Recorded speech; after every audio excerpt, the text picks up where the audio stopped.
Hola, ¿qué tal, queridos amigos y hermanos que nos acompañan una vez más en el estudio maravilloso del libro de Daniel? Hemos llegado a la conclusión de este libro tan importante de carácter histórico y a la vez profético. Sin lugar a dudas, en el proceso del estudio desde el capítulo 1 hasta el capítulo 12, hemos encontrado tesoros que nos han hecho mucho bien en nuestra vida espiritual. Pero este día nos acompaña nuevamente nuestro hermano Teodoro Ramos. Hermano, bienvenido una vez más. Gracias, hermano Josué, y también agradecido con el Señor nuevamente por una nueva oportunidad que nos da de poder ser parte del desarrollo de este maravilloso estudio. Y envío también un saludo a nuestros amigos, a nuestros hermanos, y quiero aprovechar en especial enviar un saludo a mis hermanas, a Fabi y a Nati, y que también el Señor pueda bendecirlas con este mensaje. Hermano Mauro, bienvenido una vez más. Un placer que esté con nosotros nuevamente. Gracias, hermano. Para mí también es un placer muy inmenso compartir las buenas nuevas de salvación con cada uno de nuestros hermanos y amigos que van a poder observar el video. Quisiera iniciar este estudio invitándote ahí donde tú estás, que busques tu Biblia. Quiero invitarte a que abramos la palabra de Dios en el libro de San Juan, capítulo 14, versículo 29. Voy a darle lectura textualmente y la palabra de Dios dice de la siguiente manera: y ahora os los he dicho antes que suceda, para que cuando suceda creáis. Sin lugar a duda, de este texto rescatamos que, al igual que todas las historias en nuestra vida cotidiana, el final es un final maravilloso, un final feliz, un final donde los santos de Dios heredarán el reino para siempre. Pero antes de iniciar a profundo el estudio, voy a invitarte ahí donde estás a que puedas inclinar tu rostro. Vamos a pedirle a nuestro hermano Mauro que nos dirija en oración. Oremos. Nuestro querido Jesús, que moras en las alturas de los cielos, nuevamente estamos ante tu presencia, este grupo de hijos tuyos, con el fin de darte gracias por la oportunidad que nos das de estar nuevamente reunidos y poder llevar las buenas nuevas de salvación para cada uno de los hermanos y amigos que ven esta transmisión. Pedimos por cada uno de ellos, Señor. Apártanos de todo peligro y de todo mal, Señor. Sabemos que estamos pasando momentos difíciles, sin embargo sabemos que dependemos realmente de ti y que realmente si dependemos de ti, Señor, estamos cubiertos bajo tus alas protectora. Gracias por todo. Si alguno de nuestros hermanos o amigos se encuentra enfermo, sabemos que tú eres el doctor de doctores. Pedimos que puedas pasar tu mano sanadora sobre cada uno de ellos. Favores que te pedimos en el glorioso nombre de tu Hijo amado Cristo Jesús, que vive y reina por los siglos de los siglos. Amén. Amén. El título de la lección esta semana es de por sí muy interesante porque dice del polvo a las estrellas. Parece ser que en este inicio de este último tema de la lección de escuela sabática encontramos el final, la complejidad, cómo estas batallas, esta lucha de poderes llega a una conclusión. Y el versículo de memoria lo encontramos ahí en el libro de Daniel, capítulo 12, versículo 3. Voy a leerlo textualmente y dice de la siguiente manera: los entendidos resplandecerán como el resplandor del firmamento, y los que enseñan la justicia a la multitud como las estrellas a perpetua eternidad. El libro de Daniel comienza con Nabucodonosor, que invade Judea y se lleva cautivo a Babilonia. En contraste, el capítulo 11, 12 de Daniel, encontramos que concluye con Miguel, que se levanta para libertar al pueblo de Dios de la Babilonia del tiempo del fin. Pero el estudio específicamente inicia con Miguel. Hay un nombre específico del cual se nos es propicio indagar, preguntarle a la palabra de Dios, ¿quién es Miguel? Porque dice Miguel nuestro príncipe. Hermano Mauro, ¿qué nos puede hablar de Miguel? ¿Quién es Miguel como tal? Y habla de un príncipe. ¿Qué nos puede hablar de este Miguel? Cuando leemos Daniel 12:1, dice de la siguiente manera: en aquel tiempo se levantará Miguel, el gran príncipe que está de parte de los hijos del pueblo, y será tiempo de angustia, cual nunca lo fue desde que hubo gente hasta entonces. Pero en aquel tiempo será libertado tu pueblo, todos los que se hallen inscritos en el libro. Y qué interesante es porque aunque se menciona a Miguel por nombre por primera vez en Daniel 10:13, Miguel emerge como el protagonista principal en todos los textos, en todas las visiones de Daniel. Por ejemplo, Daniel apareció como el cuarto hombre en el horno de fuego. Cuando Nabucodonosor observó, incluso él dijo, veo un cuarto hombre y es semejante al Hijo del Hombre. También él aparece como el Hijo del Hombre en el juicio celestial de Daniel 7. También en Daniel 8 se le menciona como el príncipe de las huestes en el santuario celestial, y también aparece como el Mesías que fue cortado en mitad de la semana 70 en Daniel 9. Ahora, como percibimos en nuestro estudio de Daniel 10, Miguel es el mismo ser celestial y poderoso que se le presenta a Daniel en el río Tigris. Ahora, de aquí que nosotros podemos deducir que este representante especial del pueblo de Dios, Miguel, cuyo nombre significa ¿quién es como Dios?, no puede ser otro que Jesús mismo. Ahora, podemos ver también aquí dos aspectos importantes de la obra de Miguel a partir del verbo levantarse.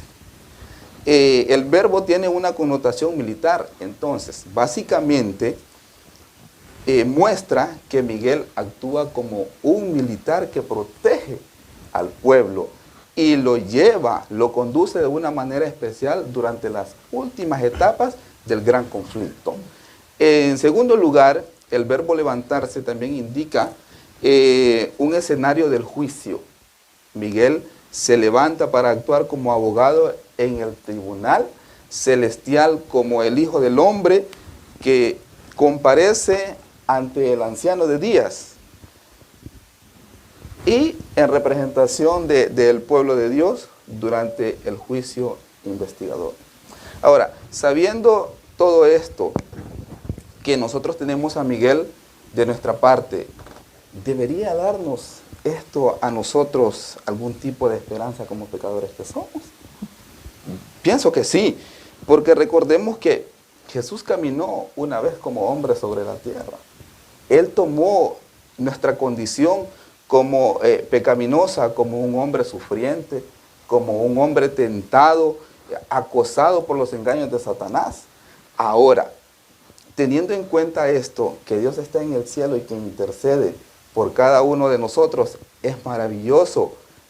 Debemos de tener esperanza y de pensar en ello.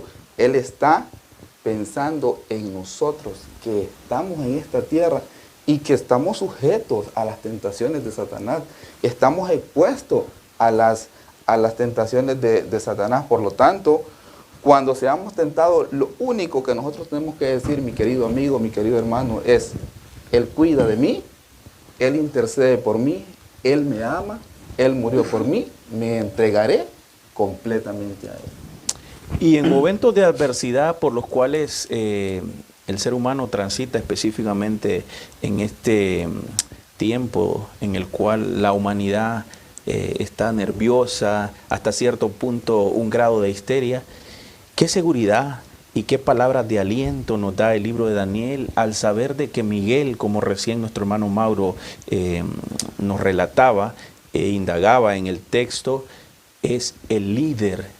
No nos deja solo, y ante cualquier adversidad, al igual que Daniel, como sus amigos, los jóvenes hebreos, Miguel siempre estuvo bajo la protección de estos hombres, y ese mismo Miguel, ese mismo ser que participó y se involucró con estos hombres, es el mismo Miguel que está con nosotros hoy en día. Amén. Así es que, querido amigo, amiga, tú que nos estás viendo ahí, tenemos que tener la certeza de que tal cual como Miguel estuvo con Daniel, está con nosotros presente. Amén. Hoy en día. Pero avanzando en el estudio, a la segunda parte del versículo 1 del capítulo 12 me llama poderosamente la atención, y es que dice que será un tiempo de angustia, cual nunca hubo gente hasta entonces, pero en aquel tiempo será libertado tu pueblo, todos los que se hallen escritos en el libro.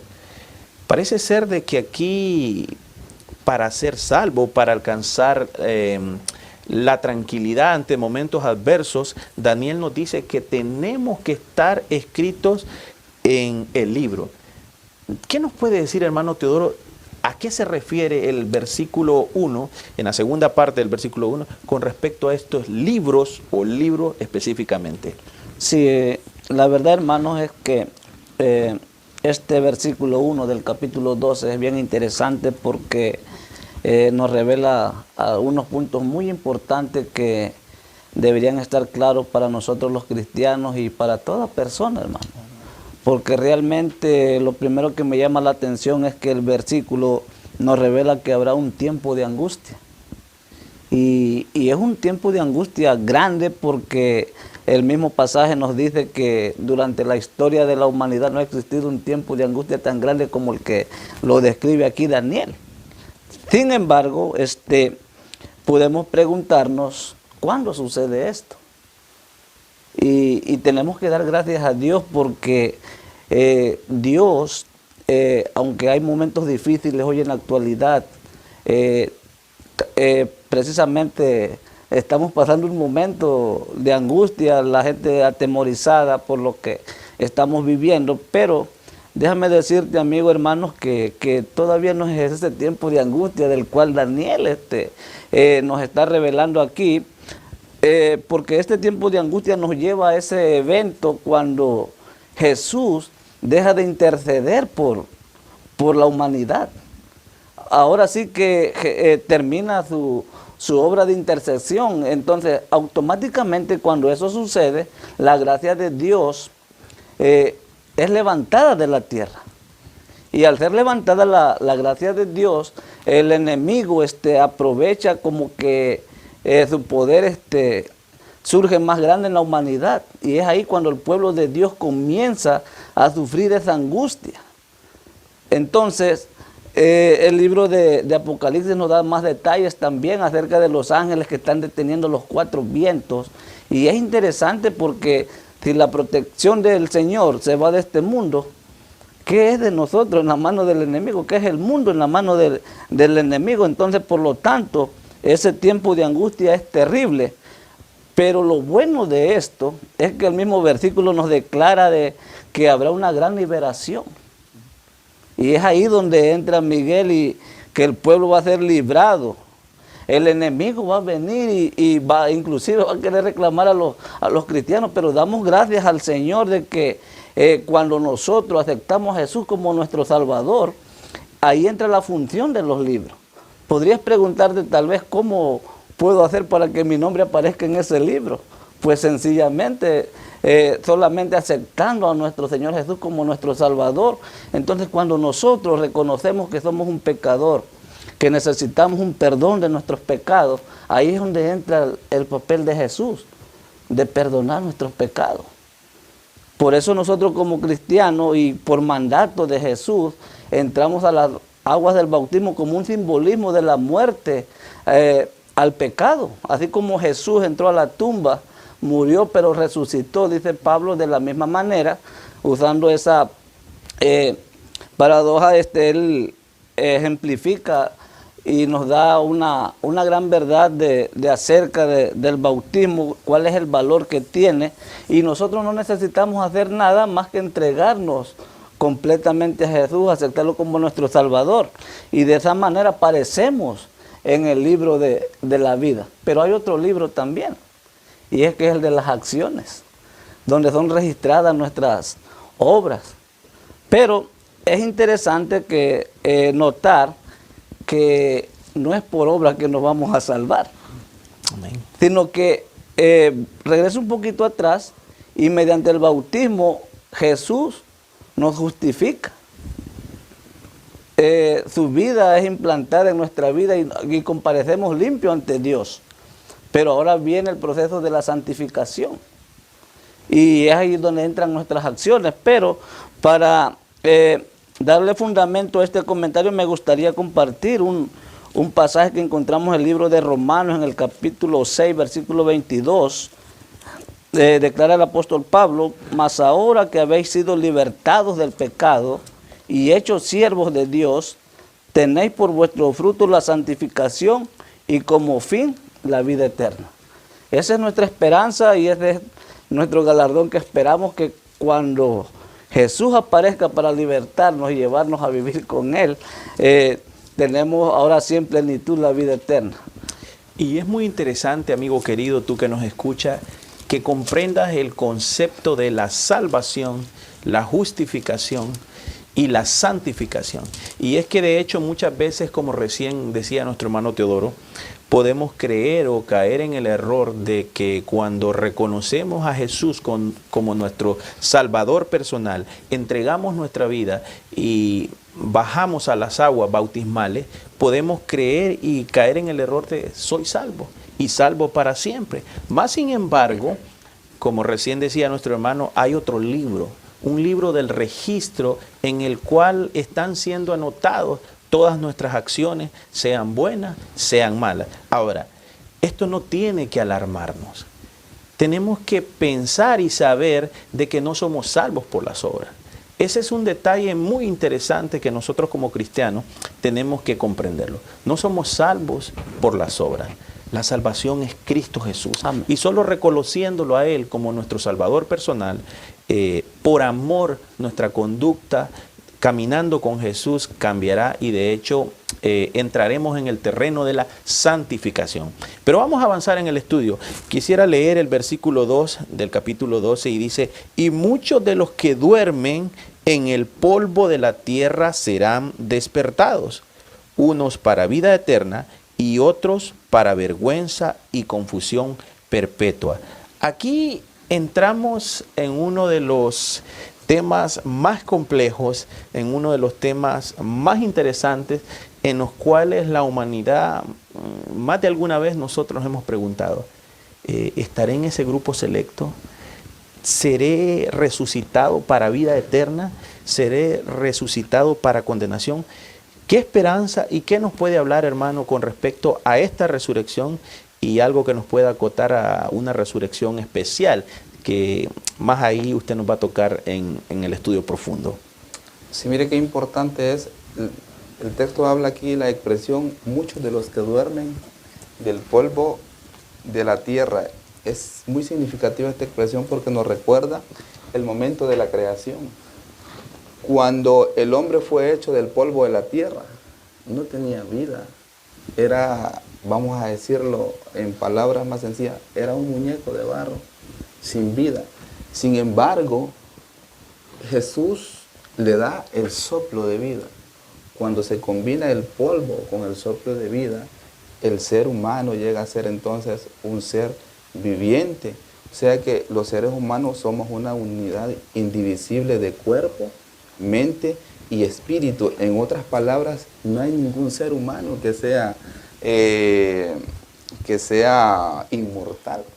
Todos somos mortales. El único inmortal fue Cristo Jesús, que vino y tomó condición de ser humano como nosotros, pero que ahora está en el cielo. Y así que ahora ningún ser humano es inmortal. Esto.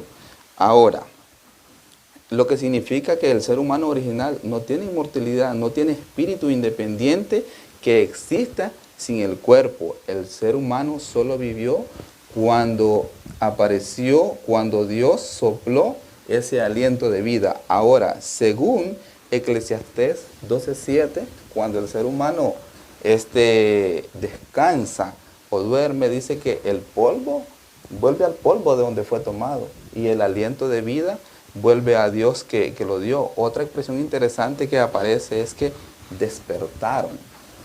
Despertaron. Los muertos en Cristo solo duermen, mis queridos hermanos. Amén. Estos solo duermen hasta el día de la resurrección. Ese día resucitarán con Cristo. Pero aquí hay algo interesante. ¿Por qué el texto dice serán despertados, unos para vida eterna y otros para confusión eterna? ¿Acaso la Biblia no enseña que solo los muertos en Cristo resucitarán primero y serán tomados juntamente con Él y serán llevados al cielo por mil años? Pues, si nos basamos ahí en la Biblia, existen dos grandes resurrecciones generales. Y estas las podemos encontrar en el libro de Juan 5, 28 y 29. No vamos a leer porque el tiempo es demasiado corto, pero ojalá nuestros hermanos y amigos puedan buscar sus Biblias y puedan, a través de los textos que les voy a ir dando, ir comprobando lo que vamos hablando. Ahora, la primera será la de los justos que murieron en Cristo. Este se llevará a cabo al momento de la segunda venida. Y esto lo pueden encontrar en 1 Tesalonicenses 4, 13 al 16. Mientras que los impíos resucitados, estos serán después de los 1000 años, después de que los justos se hayan ido con Cristo por 1000 años. Esto lo pueden encontrar en Apocalipsis 20, 5 al 6 y también en Isaías 24, 21 al 22. Pero existe otra resurrección especial. Existe una resurrección especial o parcial. En esta resurrección están incluidos un grupo selecto de justos y un grupo selecto de impíos, que se dice los que le traspasaron, y esto se encuentra en Apocalipsis 1:7. Estos que resuciten en esta resurrección verán la venida de Cristo de principio a fin, mientras que los justos de la resurrección total verán a Jesús cuando éste esté ya en el aire. 1 Tesalonicenses 4:17. Ahora, ¿quiénes resucitarán en esta resurrección especial? Bueno, número 1, resucitarán los que murieron desde 1844 hasta el cierre de la puerta de la gracia. Resucitarán los enemigos más encarnecidos de Dios y los que le mataron a Cristo. Entre ellos resucitarán Herodes, Pilato, Anás y Caifás y el soldado que le traspasó. Ahora, ¿dónde en la Biblia habla de una resurrección especial? Bueno, tanto Juan como Daniel insinúan esta resurrección, ya que en Daniel dice que muchos serán despertados. Dice muchos, no todos. Esto debemos de notarlo. Dice muchos, no todos. Daniel 12:2. Mientras que Juan dice que en su venida todo ojo le verá, aún lo que le traspasaron. Debemos de notar esto también. Si aquí está hablando de la segunda venida de Cristo, ¿cómo es que los impíos lo verán? Si al principio vimos que los impíos resucitan después de los 1000 años, esto significa que tendrán que resucitar para verlo.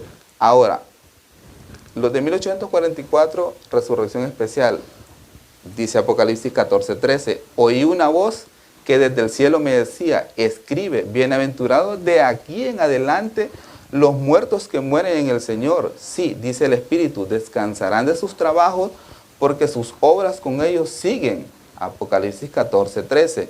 Notemos el modismo, de aquí en adelante. La pregunta sería, ¿desde cuándo? Notemos que el contexto de este versículo es el mensaje de los 3 ángeles. ¿Y cuándo se comienza a predicar el mensaje de los 3 ángeles? De 1843 a 1844, con el movimiento milerita, que anuncia el retorno de Cristo. Pero ahí entre 1844 es cuando surge el gran chasco del 22 de octubre de 1844. Después ellos descubren que había sucedido una mala interpretación del evento y que Jesús no venía a la tierra, sino que Jesús descendería al anciano de días, o sea, del lugar santo al lugar santísimo, a comenzar su ministerio como abogado, a interceder por cada uno de nuestros pecados. Ahora, esto es maravilloso porque en síntesis, la resurrección especial, la Biblia nos habla de 2 grandes resurrecciones, y ya lo dijimos, la de los justos en la segunda venida de Cristo, y la de que está en 1 Tesalonicenses 4:18, y la de los impíos después de los 1000 años en Apocalipsis 25. Sin embargo, Daniel 12:2 nos declara que habrá una resurrección especial poquito antes de la segunda venida de Cristo. Esto lo confirma también Juan en el libro de Apocalipsis 1:7. Esta resurrección especial será de los justos y de algunos impíos. Por lo consiguiente, la gran resurrección de los justos desde Abel en adelante será en la segunda venida de Cristo. Ahora, debería esto de nosotros darnos alguna esperanza, darnos, por ejemplo, alguna esperanza del por qué no debemos temerle a la muerte? ¿Será que esta situación de la resurrección, si nosotros vemos Romanos 8:18, es un versículo muy esperanzador para nosotros, y dice: pues tengo por cierto que las aflicciones del tiempo presente no son comparables con la gloria venidera que en nosotros ha de manifestarse. Y hay otro versículo hermoso también que nos da mucha esperanza, que es Hebreos 12:14-15. Y dice: así que por cuanto los hijos participaron de la carne y la sangre, Él también participó de lo mismo, para destruir por medio de la muerte al que tenía el imperio de la muerte, esto es, al diablo, y librar a todos los que por él del temor de la muerte estaban durante toda la vida sujetos a servidumbre. Qué maravilloso es Jesús, porque la muerte, y esto lo debemos de tener claro, mi querido amigo y querido hermano, la muerte arruina y acaba con todo aquí, en este mundo lleno de pecado, pero se nos ofrece la promesa de que la muerte no tiene la última palabra sobre los creyentes fieles. La muerte es un enemigo vencido. Amén. La muerte es un enemigo vencido. Cuando Cristo rompió las cadenas de la muerte y salió resucitado de la tumba, asestó ese golpe fatal a la muerte. Ahora podemos mirar nosotros por encima de la realidad temporal de la muerte a la realidad suprema de la vida que recibimos de Dios en Cristo, debido a que Miguel se levantará, y que aquellos que le pertenecemos a Miguel también nos levantaremos de la tierra, del polvo, para brillar como las estrellas eternamente y para siempre. Y cuán importante es, hermano Mauro, después de haber profundizado de manera espectacular este tipo de resurrecciones y sacar las dudas de nuestra mente y tener la certeza de que Dios ya venció a la muerte. Amén. Ahora, cuán importante es que no solo para nosotros, sino para aquellos amigos que nos acompañan, podamos entender que si bien la muerte es un suceso doloroso, un suceso crítico para aquellos que hemos perdido algún familiar, Jesús a través de su palabra nos habla que la muerte no es más que un sueño. Y nos da la bendita seguridad que Él vendrá, y de igual manera como Él venció a la muerte, resucitará a todas aquellas personas a las cuales nosotros amamos. Ahora, lo interesante es que nosotros debemos estar enfocados en caminar de la mano con Dios. Amén. Para poder recibir esa resurrección maravillosa, poder vacacionar en esos 1000 años, que habrá un estudio más adelante que podremos tener, del cual podremos compartir con nuestro Dios desde ese momento y para siempre. Ahora, el versículo 4 del capítulo 12 me deja con una incógnita, con algo ahí, una especie de interrogante, y quiero leerlo para que comprendamos el contexto. Dice: pero tú, Daniel, cierra las palabras y sella el libro hasta el tiempo del fin. Muchos correrán de aquí para allá y la ciencia se aumentará.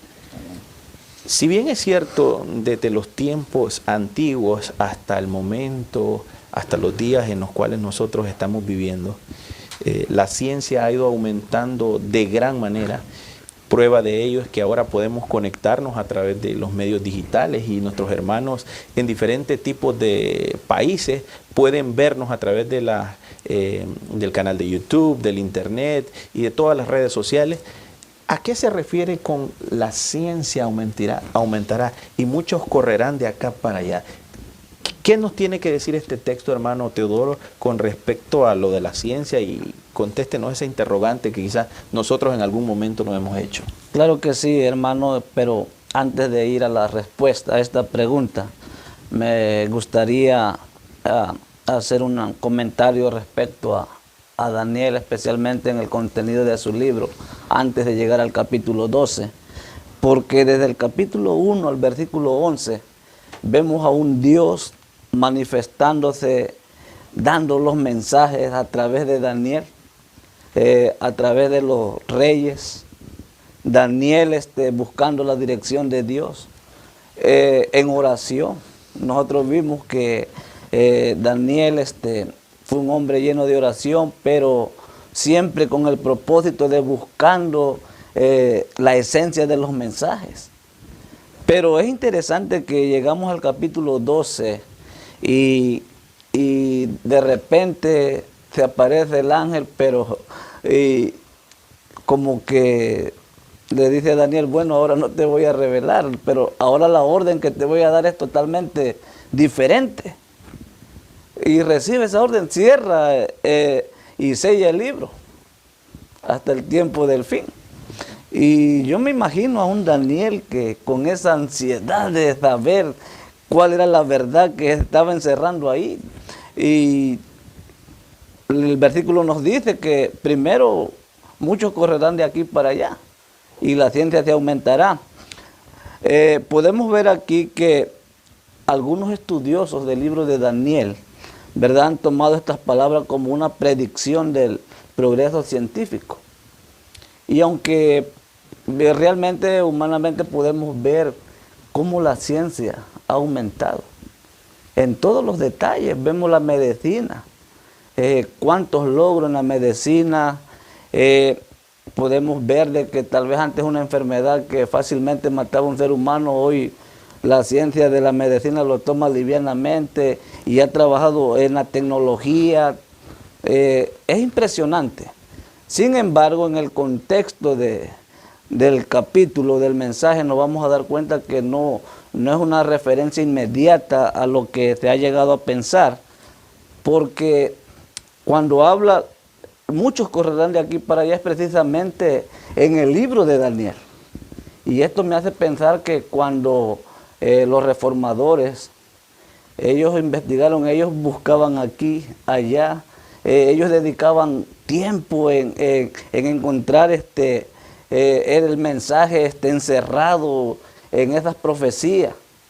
Entonces, fue después de la Revolución Francesa que hubieron muchas luces al respecto. Por ejemplo, fue después de esa fecha que comenzamos a tener luz sobre el santuario celestial. También otro tema que se descubrió después de esa fecha, el juicio. La identidad y la obra del cuerno pequeño, al igual que el marco temporal relacionado con estas profecías. Todo en esa fecha dictaba ser claro.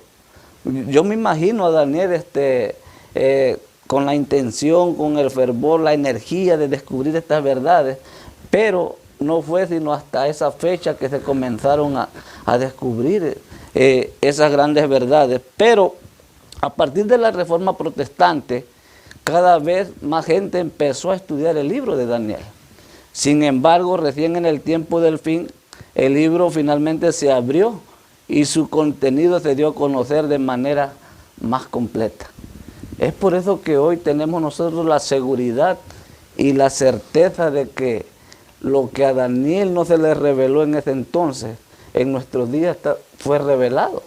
Y damos gracias al Señor por ello, porque tenemos grandes luz que nos dan esperanza.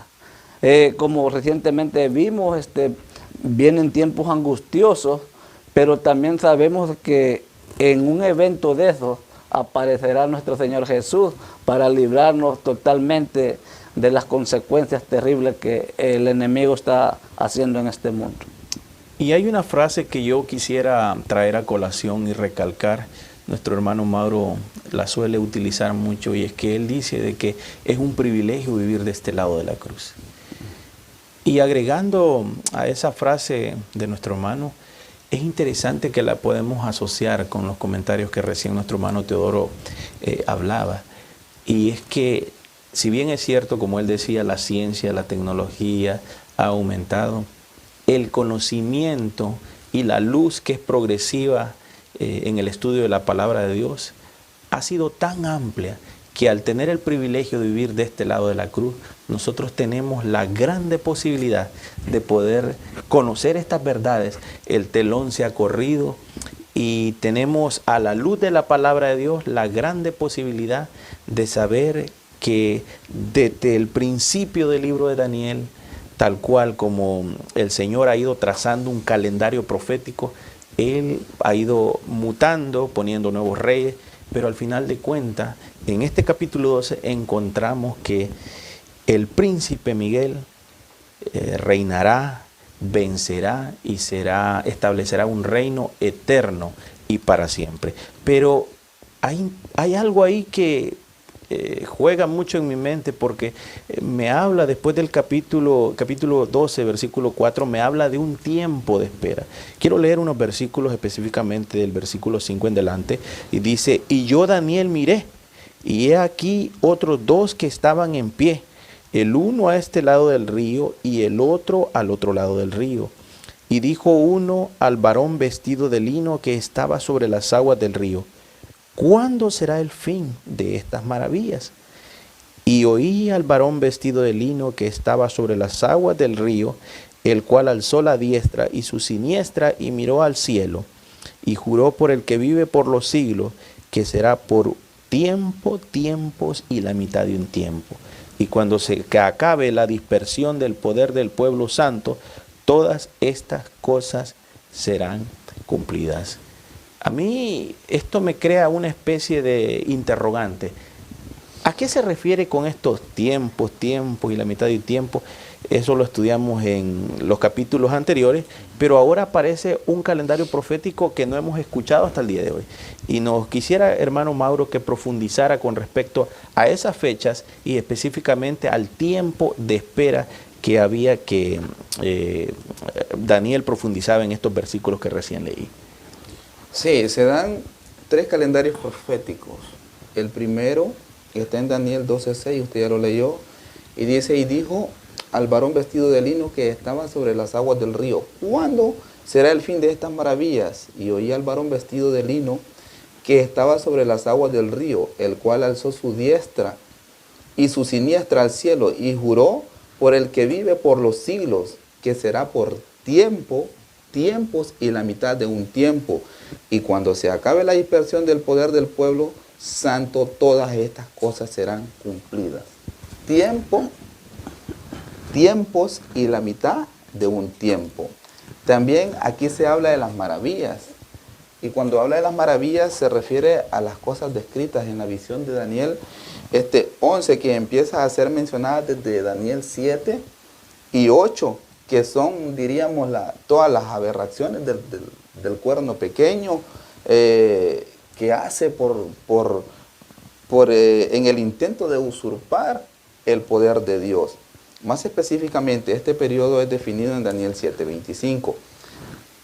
Y más adelante, también es mencionado en Apocalipsis, que corresponde a los 1260 años de la supremacía religiosa de la Roma, que se extendió desde el año 538, cuando Roma religiosa adquiere un poder terrible en el mundo, hasta 1798, cuando el papa de ese entonces fue detenido por el general Berthier en Francia.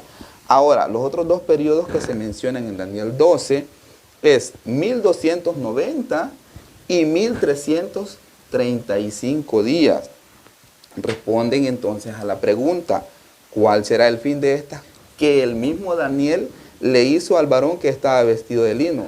Y aquí podemos ver que ambos periodos comienzan con la eliminación del continuo sacrificio y el establecimiento de la abominación desoladora. Los versículos 12, 11 y 12 dicen lo siguiente, lo voy a leer literalmente, dice: y desde el tiempo que se ha quitado el continuo sacrificio hasta la abominación desoladora habrá 1290 días. Bienaventurado el que espere y llegue a 1335 días. Y tú irás, le dijo a Daniel, y tú irás hasta el fin y reposarás y te levantarás para recibir tu heredad al fin de los días. Bueno, de esta lección sobre Daniel 8 pudimos aprender que el continuo sacrificio se refiere a la intercesión continua de Cristo, que fue reemplazada por el sistema de adoración falso, si recordamos eso. Por lo tanto, este periodo profético debería comenzar en el año 508, cuando Clodoveo, rey de los francos, se convirtió a la fe católica. Este importante acontecimiento preparó el camino para la unión de la Iglesia y el Estado, y esa fuerza prevaleció a lo largo de toda la Edad Media. Por lo tanto, los 1290 días terminaron en 1798, cuando nuevamente, repito, el Papa de ese momento fue arrestado bajo la autoridad del emperador francés Napoleón. Y la otra profecía de los 1335 días, pues el último periodo profético mencionado en Daniel es 1335 días, tiene el mismo comienzo. También este periodo comienza con la eliminación del continuo sacrificio, pero este termina en 1843. ¿Y qué pasó en 1843? Este fue el tiempo del movimiento milerita y del estudio renovado de las profecías bíblicas. Fue un tiempo de espera y de esperanza en la inminente venida de Cristo. Ahora,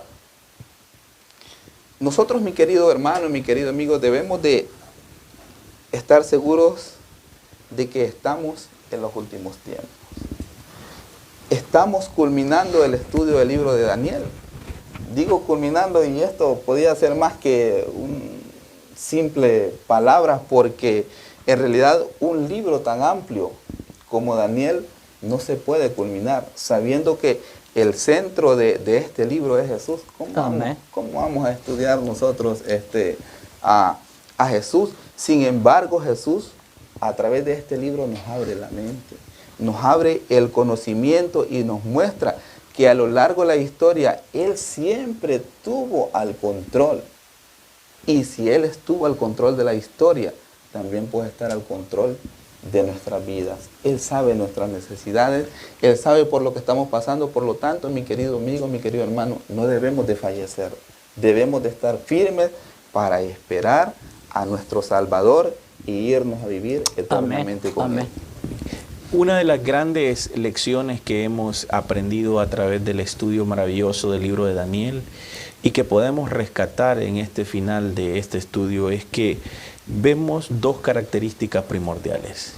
Al pueblo de Dios perseguido desde el capítulo 1, pero en los últimos capítulos vemos al pueblo de Dios reivindicado y salvo. Ahora la pregunta es, ¿cómo puede esta realidad ayudarnos a procurar ser fieles independientemente de las situaciones por las cuales nosotros estemos transitando? No quisiera despedirme de este estudio sin darle lectura a una cita de la sierva del Señor en el libro La Educación, página 161. La sierva del Señor dice: la historia que el gran yo soy ha trazado en su palabra, al unir los eslabones de la cadena profética desde la eternidad pasada hasta la eternidad futura, nos dice dónde estamos hoy en el transcurso de los siglos y qué es lo que se puede esperar del futuro. Todo lo que la profecía anunció que sucedería hasta el presente ha sido registrado en las páginas de la historia y podemos estar seguros de que todo lo que falta se cumplirá en su orden.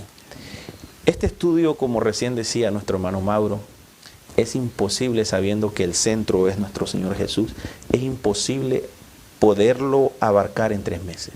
Sin embargo, esperamos a través de estas lecciones haber despertado en tu corazón y en tu mente el deseo de seguir profundizando, ya que al vivir de este lado de la cruz, el telón se ha corrido y tenemos la maravillosa posibilidad de estudiar. Voy a invitar a nuestro hermano Teodoro para una conclusión final y esperando de que este estudio haya sido una bendición. Personalmente para mí, y espero que para los compañeros y amigos que están con nosotros, hermanos también, ha sido una bendición, tenemos esa certeza, pero vamos a despedirnos con una conclusión final en labios de nuestro hermano Teodoro. Sí, gracias hermano y amigos. A manera de concluir, quisiera hacerla con una historia que nos presenta la lección.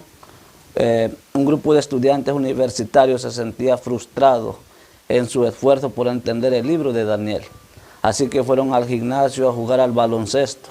Al terminar el partido, dice la historia, se dieron cuenta de que el anciano cuidador estaba sentado en un rincón leyendo. ¿Qué estás leyendo, José?, le preguntaron. El libro de Daniel, respondió. Ah, tú no puedes entender eso. Sí puedo, respondió José. Es bastante sencillo. Dios gana. Queridos amigos, queridos hermanos, es posible que, como decía nuestro hermano, que en este trimestre no fue suficiente para entender a plenitud los contenidos de este libro. Sin embargo, desde el capítulo 1 al versículo 12, pudimos ver grandes potencias cayendo una tras otra, pero el pueblo de Dios, aunque sufrió en cada uno de esos reinos, al final del libro podemos ver a un pueblo triunfante. Esto nos dice, hermanos, de que en nuestras vidas, con tantos problemas, tal vez a veces sentimos derrotados, a veces salimos con victoria, pero al igual que el pueblo, también a manera individual, Dios nos va conduciendo. Y al final de cuentas, nuestra esperanza es, y esperamos que sea tu esperanza también, de que puedas pertenecer a ese reino. Y no te preocupes si tú no le entiendes el libro, únete a la voz de José, di, Dios gana. Y Dios ganará y ya tiene ganada la batalla. Y si somos nosotros de esa parte, tengamos la seguridad que saldremos vencedores. Por lo tanto, queridos hermanos, queridos amigos, quisiéramos terminar invitándolos a cerrar nuestros ojos y pedir la dirección de nuestro Dios y sobre todo que dirija nuestra vida hasta formar parte de ese reino. ¿Qué les parece, hermanos? Vamos a orar. Querido Dios y Padre nuestro que estás en los cielos, te agradecemos en esta hora porque tenemos la seguridad de que usted nos acompañó en el desarrollo de este estudio. Amén. Por lo tanto, pedimos que tu Santo Espíritu pueda llevar a lo más profundo de nuestros corazones este mensaje, no solamente a nosotros, sino a todos nuestros amigos que nos acompañan cada semana, que sea de gran bendición para sus vidas. Tal vez, al igual que nosotros, ellos también no tengan un conocimiento pleno, profundo de este libro, pero lo único que sí sabemos, y en cada detalle de los capítulos vimos de que al final de la historia, Jesús ganará, Jesús va a poner su reino y nosotros queremos ser parte de ese reino, Padre Santo. Por lo tanto, nos ponemos en tus manos y ayúdanos a poder caminar en este mundo de tribulación, pero queremos hacerlo tomado de tu mano. Amén. Bendícenos, te lo pedimos en el nombre de Jesús. Amén y amén.